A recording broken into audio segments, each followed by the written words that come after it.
자, 인터뷰로 갑니다. 여야가 대치 중인 사안이 여러 개가 있죠. 그중 하나, 국정조사. 이건 오늘부터 국민의힘이 참여를 결정하면서 정상 운영이 될 것 같습니다. 다만 한덕수 총리 증인 채택 문제, 국정조사 기한 연장 문제 이런 것들이 쟁점으로 남아 있습니다. 그런가 하면 감사원이 들여다보고 있는 두 가지 현안이 있는데요. 하나는 문재인 정부 통계 조작 의혹이고 또 하나는 현 정부의 대통령실과 관저 이사와 관련된 의혹입니다. 자, 관련해서 우려를 표현한 분 민주당 박주민 의원 연결을 해보죠. 박주민 의원님 안녕하세요. 예, 안녕하십니까. 예, 우선 국정조사 특위 위원은 아니시지만 지금 국정조사 관심 있게 보고 계실 테니까 그 상황부터 좀 짚어보죠. 네. 일단은 야 3당이 그제 단독으로 국정조사 문을 열었는데 오늘부터는 국민의힘도 참석을 하기로 결정을 했네요. 예, 어제 그 유가족분들과의 면담 이후에 이제 주호영 원내대표가 예. 복귀하겠다라고 얘기를 했고, 음. 그 뒤로 한 2시간쯤 후에 이제 국민의힘 소속 특위위원들이 기자회견을 통해서 이제 복귀하겠다는 의사를 밝혀서 아마 오늘부터는 정상적으로 돌아갈 것 같습니다. 그렇죠. 이 돌아가는 상황 어떻게 보고 계세요? 총평. 굉장히 늦었고, 그 사이에 이제 유가족분들은 굉장히 많은 상처를 입으셨거든요. 예. 그래서 이제라도 좀 제대로 진행이 됐으면 좋겠다라는 생각을 가지고 있는데요. 제가 특위위원 몇몇 분들하고 말씀을 좀 나눠보면 자료를 요구하면 거의 안 온답니다, 지금. 그래서 제대로 진행이 될까 뭐 이런 걱정도 많이 가지고 있는 상황입니다. 예.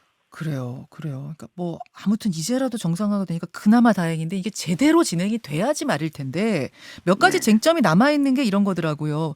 우선 증인으로 한덕수 총리도 부르느냐 마느냐 이건 어떻게 보세요? 어차피 이제 국민의힘이 복귀하기로 했기 때문에 증인 문제를 아마 다시 조금 협의를 할 가능성이 있습니다. 그럴 경우에 이제 한덕수 총리를 증인으로 부르는 것 이야기될 수 있다고 보고요. 제가 사정을 들어보니까 처음에 이제 한덕수 총리를 뺐던 거는 국민의힘이 좀 국정조사에 참여할 수 있도록 하는 그런 길을 열어준다는 그런 의미가 있었다 하더라고요. 그래서 이미 이제 참여를 결정했으면 그리고 이제 국민의힘도 이제 각오를 밝혔기 때문에 한덕수 총리 증인 채택 문제라든지 이런 것들을 다시 논의해볼 필요도 있고 또 채택될 가능성도 있다고 봅니다. 박 의원님 개인적으로는 어떻게 보세요? 아니 국민의힘에서는 경찰, 소방당국, 구청, 시청, 행안부 장관까지 그 라인한테 직접적 책임 묻는 거야 이해한다 치지만 국무총리까지 청문회에 부르는 거는 이건 망신 주려는 거 아니냐 이런 입장 같더라고요.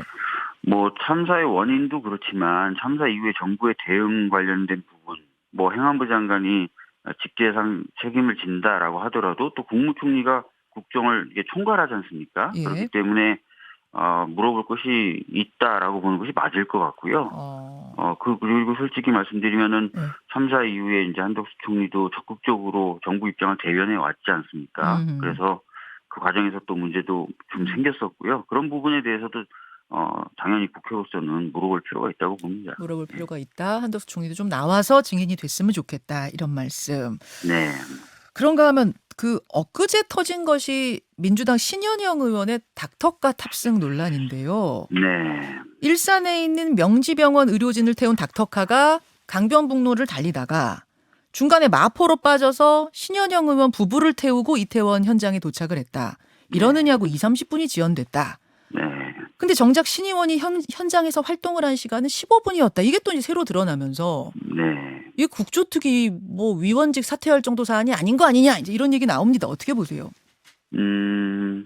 아마 이제 저도 직접 개인적으로 얘기 나눠보지 못했지만 그 밝힌 입장문을 보면은 현장에 좀 빨리 가서 뭔가 도움을 주고 싶었던 취지였던 것 같아요. 그런데 아마 그 과정에서 다소 좀 무리한 부분이 있었던 것 같고 거기에 대해서 이제 사과를 하고 국조특위위원회에서 이제 물러난 상태 아닙니까? 그렇죠.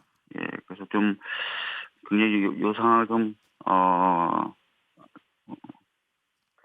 주의 깊게 저도 보고 있고요. 이후에 아마 국정조사에서 지금 국민의힘의 태도로 보면은 다뤄질 수도 있을 것 같아요. 이 부분을. 요 사안을 지금 다루자는 쪽입니다. 국민의힘 얘기 들어보니까. 그러면 아마 좀 더 사실관계가 명확해질 테니까 그 이후에 여러 가지 추가적인 뭐 문제제기나 이런 것들 있지 않을까 이렇게 보고 있습니다. 예.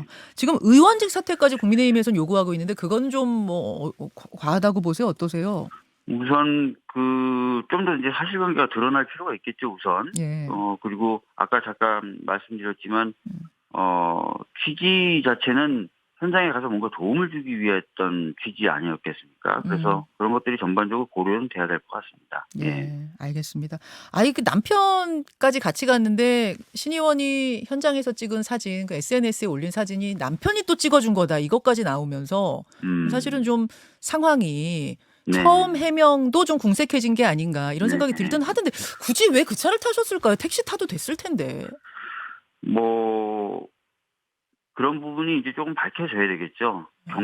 경위라든지 이런 네. 부분들이 아직까지는 그런 게 아주 소상하게 나온 건 아니라서요. 알겠습니다. 알겠습니다. 민주당 박주민 의원 만나고 있습니다. 감사원 이슈로 가보죠. 네. 전 정권의 통계 조작 의혹 감사, 현 정권의 대통령실과 관저이사 과정에 대한 감사, 이 두 가지 감사가 지금 진행 중인데 네.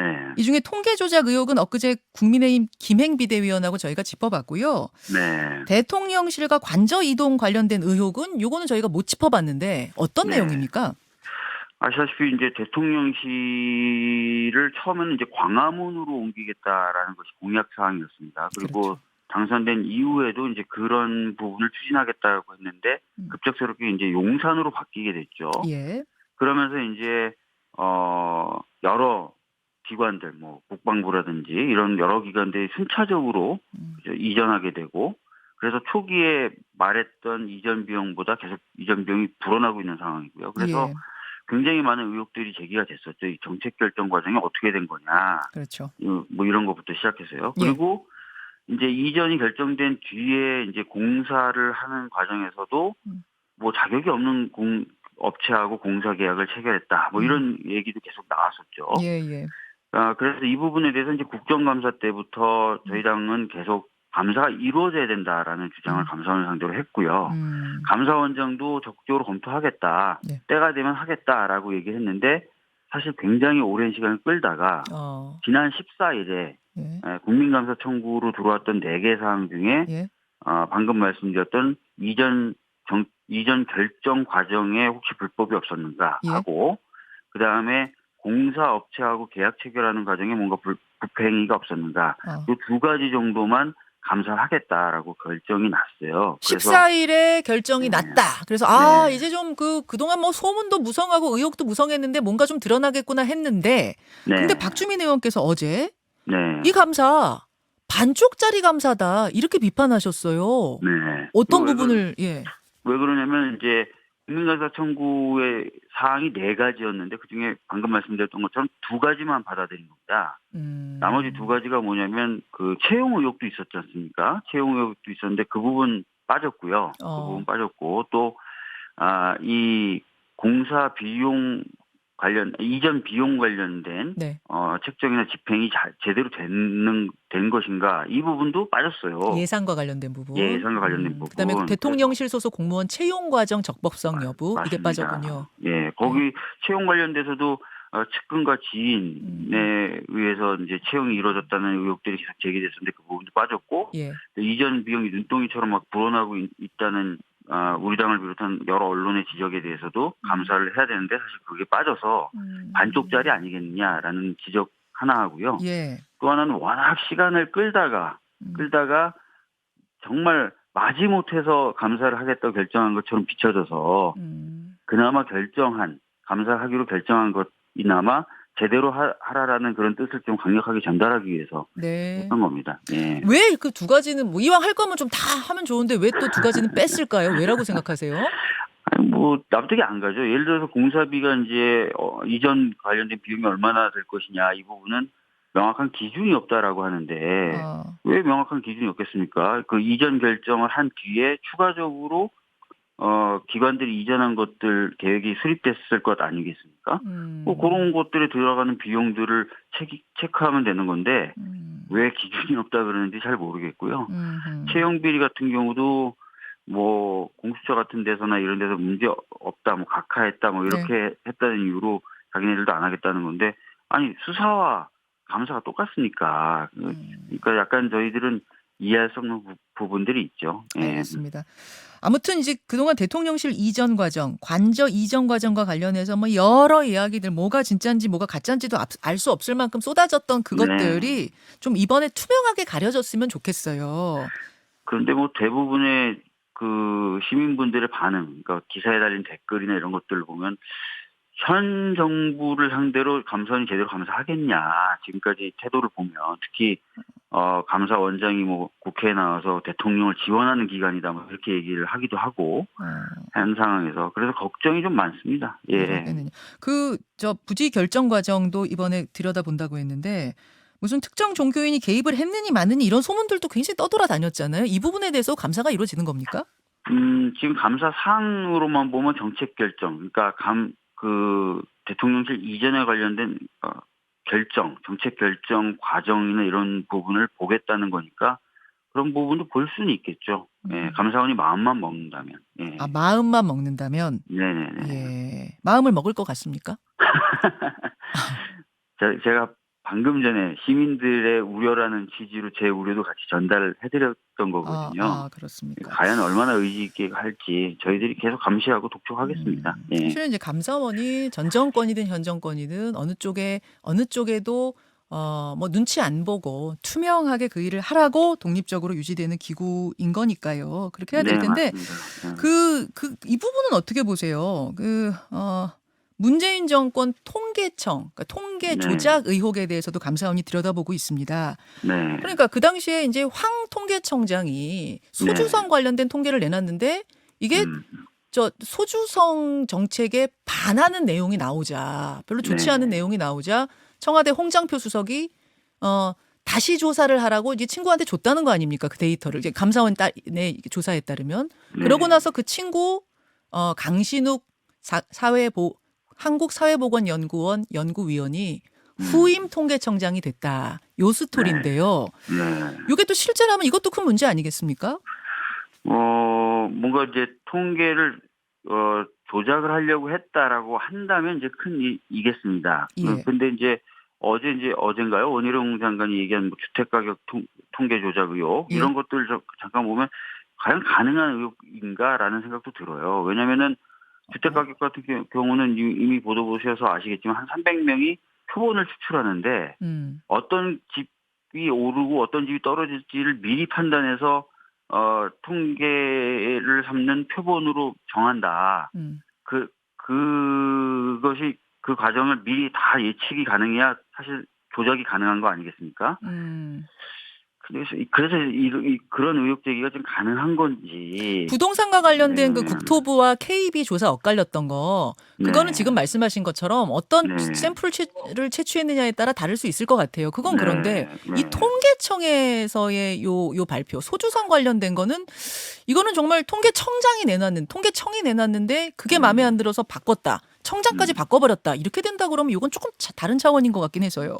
그러니까 지금 감사원이 지금 조사를 하고 있지 않습니까? 실제로 그런 일이 있는지 없는지. 만약에 그런 일이 있다면 문제는 될 수 있겠죠. 예. 알겠습니다. 그것도 그렇고 또 관저 관련된 것도 그렇고 이게 뭐 어느 쪽이라서 더 파고 어느 쪽은 덜 파고 이렇게 되면 안 될 텐데 유병호 감사원 사무총장 이분이 주로 전 정권 감사의 최선봉에 선 분인데 최근에 회의석상에서 감사 대상을 광어에 비유했다고 합니다. 접시 위에 놓인 광어. 감사원 직원들이 광어에 물릴까 봐 주저해선 안 된다. 그래봤자 횟감이다. 이제 이런 의미 같아요. 맞습니다. 예. 네, 어떻게 생각하세요? 사실 감사원이 이제 감사를 잘 하는 게 중요하고 예리하게 하는 게 중요한데 그렇다고 해서 강압적으로 한다든지 또는 무리하게 한다든지 하면 안 되겠죠. 그렇죠. 최근에 이제 유병호 그 총장을 비롯한 감사원의 어떤 감사 태도가 굉장히 강압적이고 무리하다는 평가가 나와요. 그래서 사실 이런 얘기도 지금 나오는 것 같거든요. 그러니까 그러니까 감사를 받는 그 대상을 아무리 그래도 음식에 비유하고 그죠? 곧 자기가 먹을 요리에 비유하고 이런 것 자체가 좀 적절하진 않다고 봅니다. 그리고 그런 것들을 계속 감사원에 종사하는 공무원들에게 그걸 주입시키고 하면 당연히 강압감사나 무리한 감사들이 나오게 되는 거죠. 그래서 이런 태도는 좀 빨리 버릴 필요가 있다라고 생각합니다. 예. 뭐 눈치 보지 말고 속된 말로 쫄지 말고 감사해 정도야 할 수 있는 이야기겠지만 그렇죠. 그걸 예. 그러니까 회처먹을 광어에 비유한다 이거는 그러게 말입니다. 또 특히 이제 회라는 게 아시잖아요. 살아있는 채로 그냥 포를 어떻게 보면 뜨는 건데 네, 그런 것에 비유했던 것 자체가 약간 좀 제 느낌은 약간 끔찍합니다. 예. 끔찍하다. 네. 알겠습니다. 예. 여기까지 오늘 현안에 대해서 박주민 의원의 말씀 들어봤습니다. 박주민 의원님 고맙습니다. 네, 감사합니다. 김현정의 뉴스쇼는 시청자 여러분의 참여를 기다립니다. 구독과 좋아요, 댓글 잊지 않으셨죠? 알림 설정을 해두시면 평일 아침 7시 20분 실시간 라이브도 참여하실 수 있습니다.